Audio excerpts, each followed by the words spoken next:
So Pooja and Tanya, thank you so much for joining us on the podcast. I'm really excited to hear more about your stories and share it with our audience. So thank you both. Thank you for the invitation. Yeah, lovely to be a part of it. So I've kind of been from the outside, I've studied your Salesforce journeys because I've spoken to you kind of at the beginning of when you both kind of were looking to get into the Salesforce market, and I speak to a lot of people that are trying to emulate the kind of journey that you've been on. So I thought it'd be really valuable to pick both of your brains, hear more about how you approached your job search, and hear more about kind of how you've got to the point you are in the Salesforce ecosystem now, because you were once aspiring trailblazers and now you're trailblazers that are working in Salesforce day to day. So let's go kind of backwards a little bit. And Pooja, first, if you could just tell me a bit more about your background and actually why you wanted to work in Salesforce, where you kind of first came across the Salesforce platform. Okay, so this is an interesting story of mine. I'm from a networking background. So everything I was dealing with routers and IP address and something kind of things. I never knew what Salesforce was. This word was introduced by my partner. So when I started dating my partner and he said, I work in Salesforce, I was like, okay, are you a salesperson? I was like, no, I'm into CRM. Then I never knew at that point, I never knew that what CRM is. So that's when I got introduced to Salesforce. And that was more interested for me when I started shopping who do worldwide shipping. You know, the websites who do worldwide shipping, they know if we select the country, they get us the price, right? According to AUD or USD, it's all the price books. So I never knew then. Then I knew that that was a CRM. So now I know what price books and why it's different according to the country that picks up the amount or the price there. Yeah, that was the initial point where I get into the Salesforce. That's when I was interested. Okay, let's explore this. And there was a very good guide with me. So it was very, very beautiful journey. Right from beginning of 2019, I guess, mid of 2019, I started my journey, but not much into the Salesforce until December 2019. Then it just kickstarted in very high gear that I landed up in a job at Presido by August 2020. In 7 months, that was a very exponential growth, I can say. Excellent. So don't share all of your stories just yet, because we'll get to that. But I learned something then because I didn't know that was a price book either. So that's really interesting. I had no idea. And Tanya, yourself, so you weren't so much from an IT background, right? You are one of those trailblazers that are completely career changed and doing something really different. So what was your background before you stumbled across Salesforce? So the previous, I think 6 or 7 years, it's already becoming fuzzy. It's like a different lifetime ago. But I worked as a travel consultant. I had my own company, just a one-man band where I worked from home. So I was consulting with clients in that way. And previous to that, I was all customer service. So I had a career as a stewardess aboard private yachts. So that career led into the travel agency. And then I had already shut down my travel agency at the end of 2019. And 2020, we relocated back to Australia from Atlanta. And that was when things changed in the world. And I spent the better part of the year trying to figure out what to do. And it was actually one of my clients from the travel agency who put me on the path to Salesforce. She works with a gold level, I think it is now, partner over in Atlanta, and she was the one who said, "Hey, what do you think about this?" So there was initially I didn't understand why she was talking to me about this thing, Salesforce. I had no idea what she was talking about, and I knew I didn't want to go back into sales of any kind after the travel agency had closed down. So it actually took me a few months before I looked further into it. It was October 2020, so not yet 12 months ago. And that's when I started exploring Trailhead.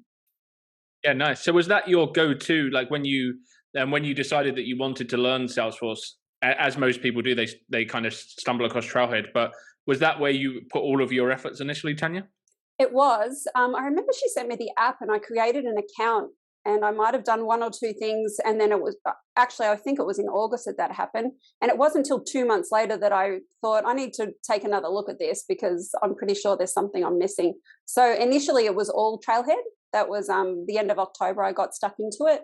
I don't think it was until December that I added Focus on Force to that, but they were my main training points.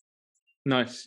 And Pooja, yourself, so you mentioned your partner works in Salesforce, so there's a slight advantage there, because obviously you've got someone to bounce information off of and learn from. But was Trailhead your go-to as well, really?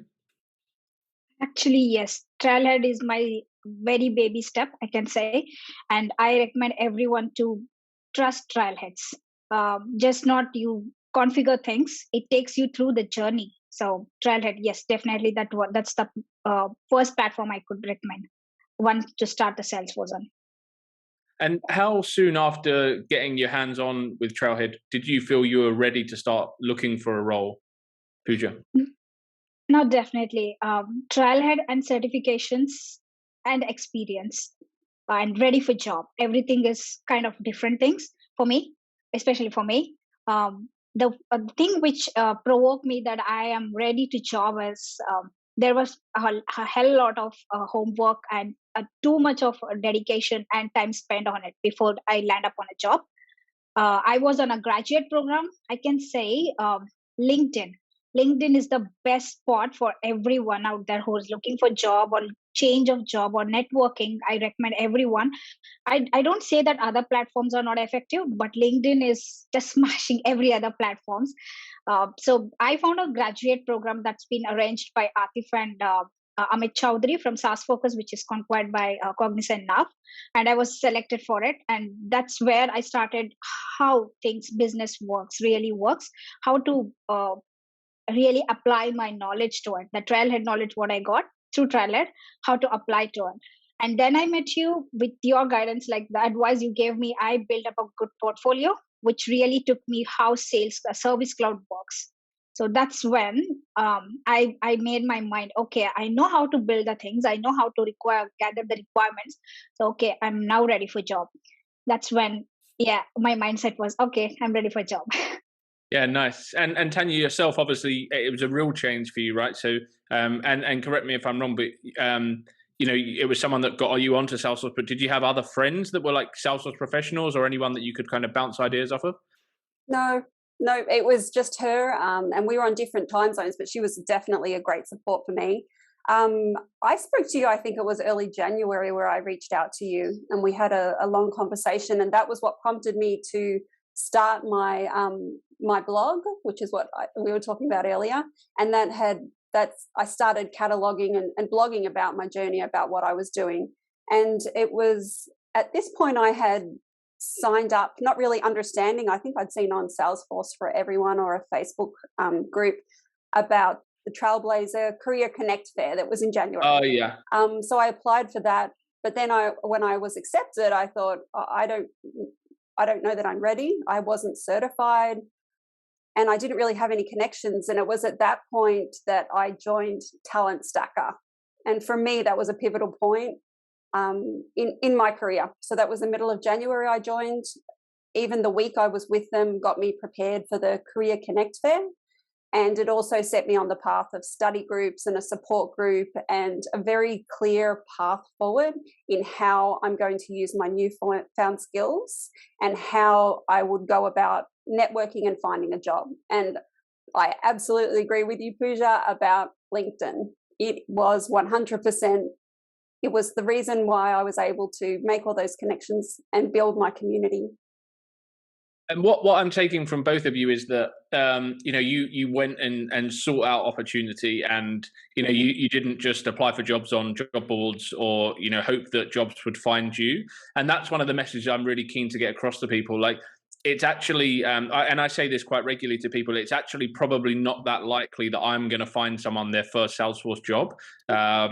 And that's not often what people want to hear, because they're hoping that I'm gonna I'm gonna deliver this perfect opportunity and they're going to interview and they're going to get it. But a lot of hard work goes into finding a job for you as an individual looking for your first role, and it's about hunting opportunity, connecting, networking, and making yourself stand out and be different. And that's something both of you did, and which is one of the reasons I wanted to speak to you both on the podcast around how you did differentiate yourself. So how did you approach that? Because you mentioned, Tanya, blogging. Because a lot of people, when I mention that to them, they're like, oh, I don't know what to write. But what did you approach? How did you approach it? What did you do? Initially, I tried to write about the stage I was at and what was propelling me along. And obviously, when you achieve a moment, that something you celebrate, like a super badge, I would post about that, or just my preparation for the Career Connect Fair. I think my blog was very new at that stage, but I think that was one of my first blogs, actually, just to try and share a photo or some kind of picture and an achievement, or even the setbacks. I thought I was ready to sit for my exam and I wasn't. And I tried to share everything that was along the way, so that it's been a very real and open journey, because it's not easy, and I don't want anybody to think that it has been. I feel like I did. I was offered a position quite quickly. It was March that I accepted my job, and it was through somebody I met through the Career Connect Fair. I did meet them briefly then, and then I just nurtured the relationship after that. Yeah, nice. And in terms of being different and creating content, Pooja, I think if anyone's connected with me on LinkedIn, they've probably at some point seen me post about the work that you did, because I was blown away. And I think so many people I've recommended do that, but it's so rare for people to actually do it. And the amount of time you spent and the effort that you put into the solution you built and your portfolio of work led you to directly getting approached by an employer who you now work for. So the portfolio, what did it take? Like, what did you do? How did you approach that? Okay, that was a beautiful journey, I can say. That was the first solution I built from the scratch. So when you said that advice in a crowd to us, I felt like, okay, that's a good one. If a model want to become a model, she wants a portfolio. Right? So if you want a job, you want a portfolio. Yeah, that's a valid one. Okay, let me build one. So I was just searching like how to get the use case. Then my partner, he worked in a real estate project. So he told me, okay, I have an experience. Let me give you a use case. So he gave me a use case, and I literally spent lots of hours to it. How to dig up, how to manage the capabilities of Salesforce for the use case, and come up with a solution. And writing that blog post was not at all a pain for me, because everything there was what I did. And with the screenshots, there was, I can say, Ben, across the globe, I got a very big recognition from that. You don't know, my LinkedIn was just flooded with invites. Then I came to know what's the value of LinkedIn, what's the platform is really doing for an individual. Yeah, many people have landed in a job through following my lead, like creating their own projects. Yeah. Yeah, nice. And you posted online, and then literally a company reached out, they interviewed you, and you got the role. Did you, when you started the process of creating that content, did you expect it to lead to a job? Definitely not. This is the best takeaway I can say to everyone. Don't expect anything. Do your job and don't lose hope. Your hard work is really important. And that too, with this COVID hit, we can't really expect the normal as well. And so it's just that I did my job, and the job which I'm landed in, with just not with the post as well, I spent some time on volunteering as well for St. Kilda Moms. So it just went in hand to my manager, who's my present manager. So non-profit cloud, she is a volunteer, and she has a capability of showcasing what she knows. So that's when I landed for job. So whatever you do, don't lose hope. I have been in the buddy program recently, and they apply for the jobs. If they get rejected, that's the end of the journey. No, that's not. You're doing your job. Just wait for that right moment. That's what I can say. Sure. And Talent Stacker, Tanya, you mentioned, and I love the guys there. Bradley's a great guy, and I'm a big fan of the work they do. aside from the practical experience that you gained from that, what else? What other confidence did that give you that you were ready to take on a role and start a role when you initially landed that position that you're in now? So it was the experience that we gained through the volunteer project, working in a team and learning all the different facets of putting together requirements and actually building a deliverable. That definitely gave confidence. And they have ongoing mentorship within the group. Most of the people who have been through the program and then have gained employment stay within the group. We don't leave. We're still there. We're supporting. We're participating. We're holding our own information sessions or feedback. Just last month, I held a Q&A session for, I think there were 70 people in the Zoom at one stage, and it was giving them my feedback from when I was in the Career Connect Fair back in January, so that they knew what to expect. Just the community that we built there within the Salesforce Ahana, it's another community there, and it's so strong and supportive. And I think when I got to the point where I realized how much I was helping other people during those groups, that gave me confidence that I was ready as well. Yeah, it's incredible how much people are willing to give back across the ecosystem and to help. Not just if you're in a group like Talent Stacker, but just if you reach out to people for advice. That people are quite regularly willing to give advice and mentorship off their own time, and for not expecting anything back at all. So that's what I think is so great about the ecosystem. And interestingly, you both Pooja, you're in a functional consultant role. Tanya, your title is business analyst, and they're two roles that a lot of people probably wouldn't expect to go into initially when they're looking to break into the Salesforce ecosystem, because everyone kind of seems to think they have to be an admin. Mm-hmm. To get their first step in. So what gave you what was it about the functional consultant role, Pooja, that interested you? It's definitely not a easy job, functional consultant. It's not that we just sit in front of the laptop and do it.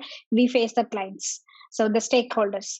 So functional consultant role was not my choice. It was role by choice.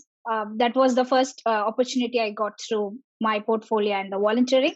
So I wanted to take it up. I wanted to see how was it. I'm an outspoken girl, so it's pretty much comfortable for me to have a conversation with my clients. And yeah, that's how it's just not that I picked a role. It's a role by chance, I can say. Sure. And Tanya, yourself a business analyst. So I guess if we look back to a year ago and you'd have told yourself you were going to be a business analyst in a consulting business, would you have thought that would come true? Would I have known what it was? Oh, well, yeah, both. Would you have known what it is? And I think that's the more accurate question there. No. And I think similar to Pooja, it is a job by chance, by choice.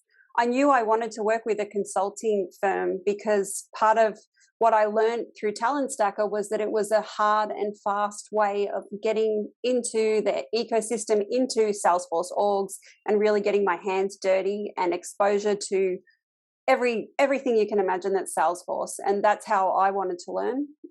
It's definitely been that process, but it wasn't the first role I was offered, but I really wanted to work with Destined. I knew quite a bit about them. I'd met several people on there that are there that I would actually be working with, and I held out for a position. I really nurtured the opportunity until it came to fruition.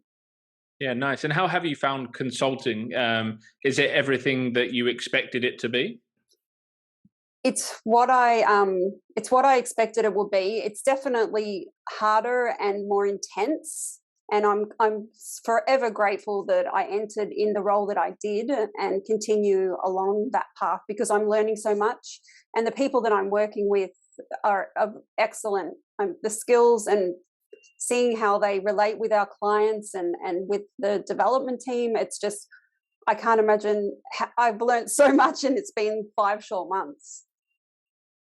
Yeah, wow. And yourself, Pooja, how are you finding consulting? A lot to learn, still learning. Yeah. And as I really agree with Tanya, what she said, we have wonderful people around, and every now and then it's just learning.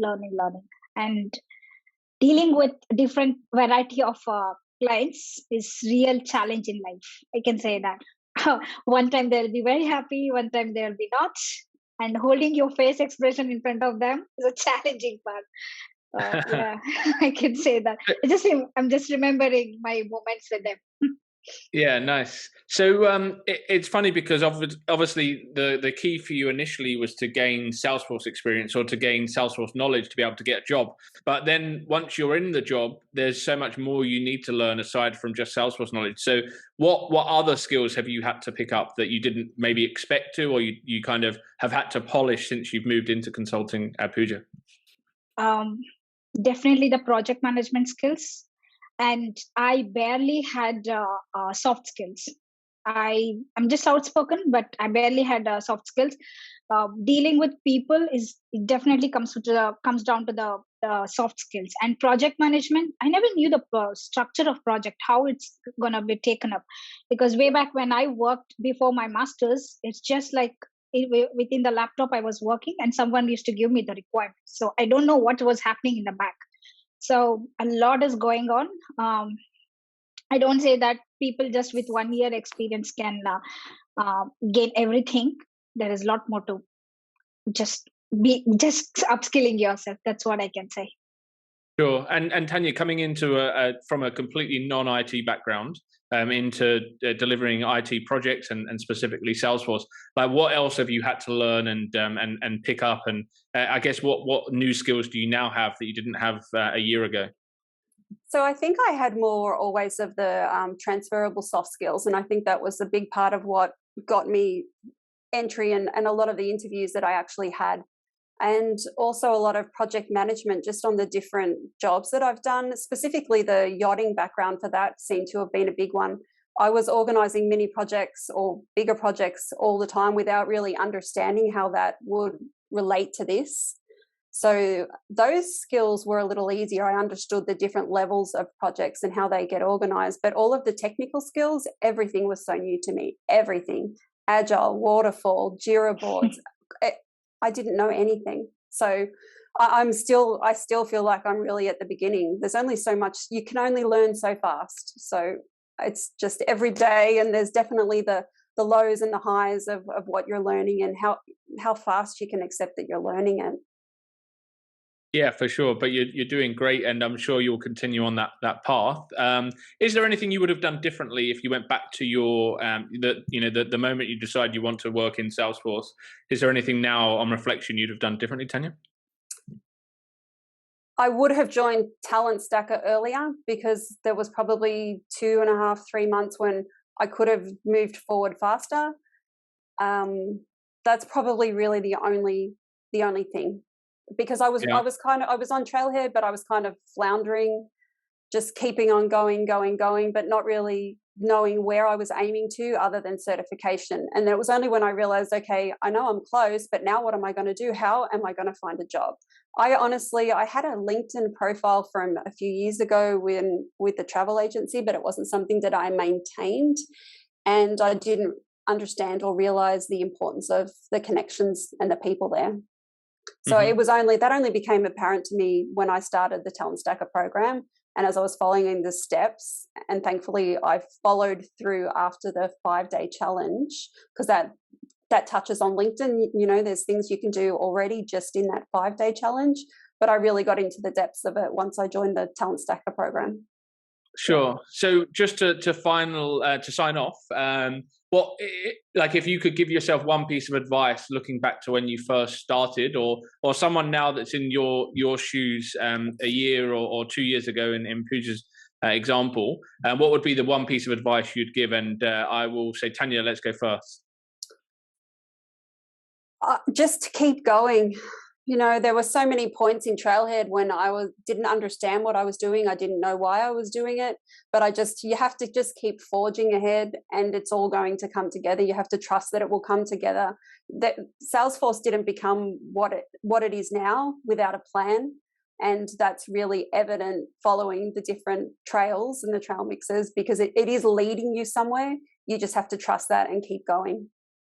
And don't be afraid to ask for help, because you are absolutely true. Anybody that you reach out to is going to help you if they can. And if they don't know, they'll point you in the direction of somebody who can. 100%. And Pooja, yourself? I have a list 4 to 5. I definitely want to tell this in your podcast. LinkedIn. Use LinkedIn 100% or 200%, how much ever you like. As much as you use your Instagrams. People use Instagrams a lot. Use LinkedIn very much. And don't be afraid to send invites to people. Don't judge yourself whether they agree, accept or not. You just send the invoice. Invoice. Okay, so much into work. I'm sorry. Send the invites. Send your invites and target the people in your ecosystem, like Salesforce Ohana. Send the invites to people around them. So it will be easy for networking. And don't lose hope. Do your best. Give your best. This is a hard time we are all going through. Just give your best. And I really appreciate Tanya on one thing. I remember when I was jotting down the points in my brain, showcase your small accomplishments. People get to know. I saw Tanya on my feed 1,000 times so far, I can say. So I know Tanya by her name. Okay, she did a badge. Yeah, we just register. It gets registered. Your name gets registered into people's brain, and they might get back to you on sometime when there is a requirement. So it's very important you do that. And attempt to interviews that align to your goals. I have seen people who just attempt for an admin role, but they wanted to be a consultant. When the person in the interviewer asks you a question, what's your goals? The person says, okay, I want to be a consultant. That doesn't align. That's a straight away rejection. That will eventually impact your confidence. Then you start trying things. So always, if you have a goal, just attempt the interviews accordingly. If not, just like me, I was open to all the rules. So I took it up. If not, I'm fine. So keeping your confidence going is a key for your achievements, I can say. Yeah, 100%. I think that must be really difficult to keep the confidence levels, because you did the right things, both of you, and I think you got the success that you've had because you did follow an approach and structure and put yourself out there, which I think a lot of people struggle with.